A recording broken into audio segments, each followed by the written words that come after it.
I just have a lot to say.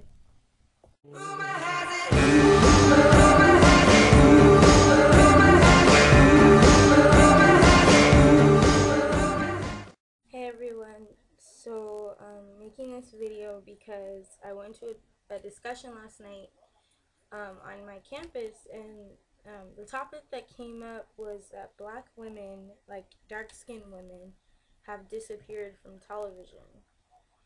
And my views on that is that yes, indeed, dark-skinned women have disappeared from television.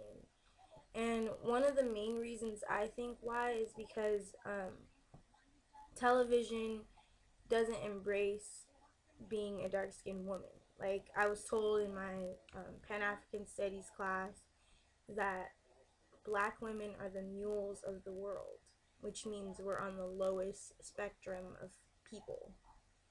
So a lot of people have been talking about this term racially ambiguous. So what does racially ambiguous mean? It means that you don't know what this person is, so they're safe. So a lot of women on TV nowadays who are like co-stars of like African American males who are maybe dark skinned, their opposite is usually racially ambiguous. I mean, she could be black, she can be white, she can be whatever.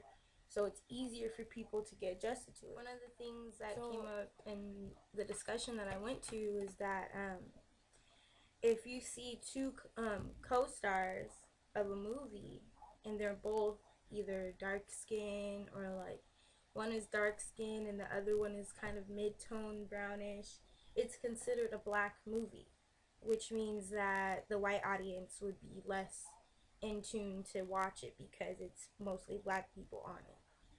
So a lot of times, to keep ratings up, they'll cast like a black male or a black female and have the opposite, like Latino, Latina, or racially ambiguous, to make it so that everyone would watch the movie, which is really sad. Like, it's really sad to know that our country still is stuck in that stage where if one of us is not on the movie, we can't watch it.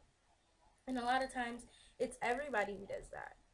I mean, I watch a movie because I want to know what it's about, but most people will turn on a movie and turn it off because there's no black people in it or there's no white people in it. And sometimes you kind of have to straddle the fence on the situation, because if I watch a movie about a certain time period and there's no black people in it, it might annoy me, yeah.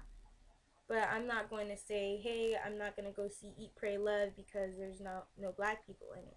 You know, that might be a really good movie that I want to see. So another issue that came up was that dating someone who's racially ambiguous or who is of a different race is popular. And I heard a comment in the meeting that a lot of black men don't want to date black women because they don't want their children to be too dark, or they don't want their children to have a certain grade of hair. And I think that's a struggle within ourselves, because to say that you don't want your child to look like you, it's kind of a slap in the face to yourself. I mean, you look like you. Why wouldn't you want to pass your features on to your child? You know, I wouldn't mind having a dark-skinned child. Honestly, I think it would be beautiful.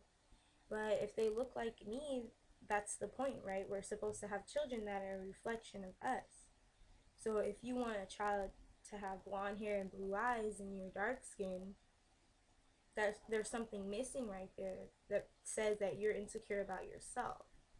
So a lot of people don't really see what's going on in television. I watch commercials a lot, and I really see a lot of racist things. I don't want to go as far as to say it's racist, but there's some things that really make you think. Like, you look on TV, you'll see a McDonald's commercial, and there's a black family, but they're all fair skinned, or they're all like really brown, and the women, they usually have really long hair, or they have, if they're going natural, they have a really curly afro, and that counts as black.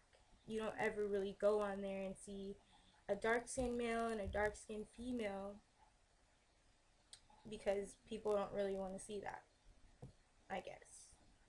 But I'll talk a little bit more about this in another video. So thanks for listening.